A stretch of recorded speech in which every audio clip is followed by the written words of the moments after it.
गरुड़ पुराण में हमें मनुष्यों के जीवन और मरण के बारे में जानकारी प्राप्त होती है, जिससे मनुष्य अपने जीवन में सुधार कर सकता है। अभी तक आपने हमारे द्वारा प्रस्तुत की गई गरुड़ पुराण भाग 1 में जाना कि मनुष्य के मरने के कुछ क्षण पहले कैसा महसूस होता है और मनुष्य के मरने के बाद उसके साथ क्या क्या घटित होता है और वो किस प्रकार यमलोक ले जाया जाता है। अब हम गरुड़ पुराण के भाग 2 में जानेंगे कि जीव आत्मा घर में कितने दिनों तक रहती है। हमारे धर्म शास्त्रों में इस संदर्भ में क्या क्या वर्णित किया गया है, ये सब कुछ हम आज इस वीडियो के माध्यम से जानेंगे। आध्यात्मिक और ज्ञान वृद्धि हेतु चैनल को सब्सक्राइब करें, ज़्यादा से ज़्यादा लोगों को शेयर करें। ज़्यादा समय न लेते हुए आरंभ करते हैं। जैसा कि हम सभी को पता है कि गरुड़ पुराण वैष्णव संप्रदाय से संबंधित है और इसके अधिष्ठाता भगवान विष्णु हैं। आपने गरुड़ पुराण भाग 1 में देखा कि कैसे यमदूत जीव आत्मा को यमलोक ले जाते हैं और फिर 24 घंटे के बाद वह आत्मा पुनः धरती पर वापस आती है।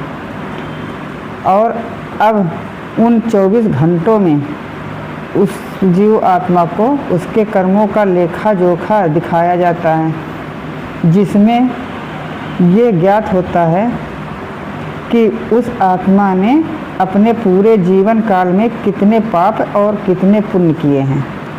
इसके बाद फिर उस आत्मा को उसके घर वापस लाया जाता है, जहाँ पर उसने अपना सारा जीवन व्यतीत किया था।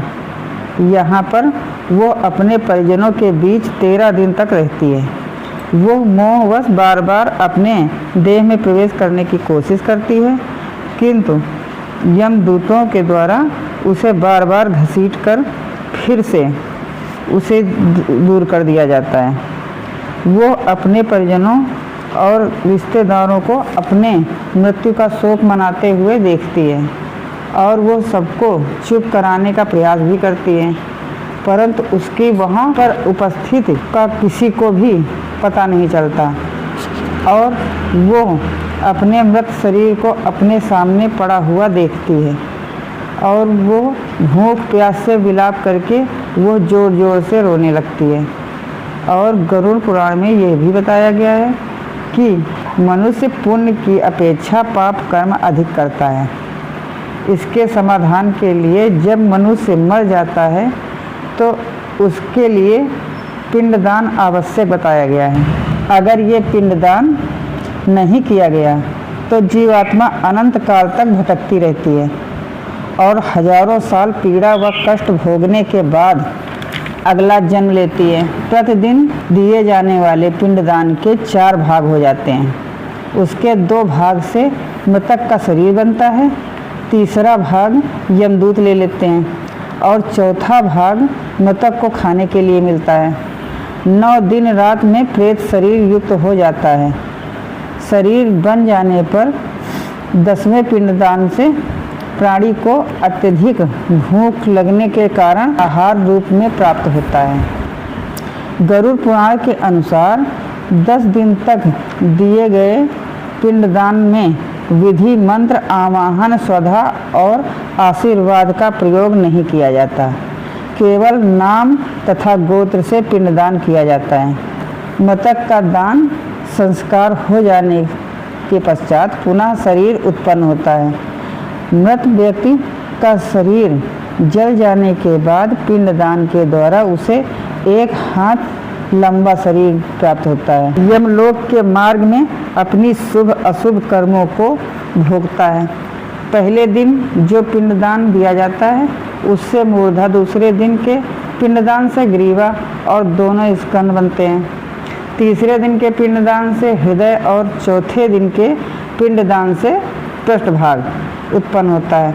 5वें दिन के पिंडदान से नाभि, 6ठे दिन के पिंडदान से कटिभ प्रदेश, 7वें दिन के पिंडदान से गुहा भाग, 8वें दिन के पिंडदान से गुरु, 9वें दिन के पिंडदान से तालु और पैर और 10वें दिन के पिंडदान से क्षुधा की उत्पत्ति होती है।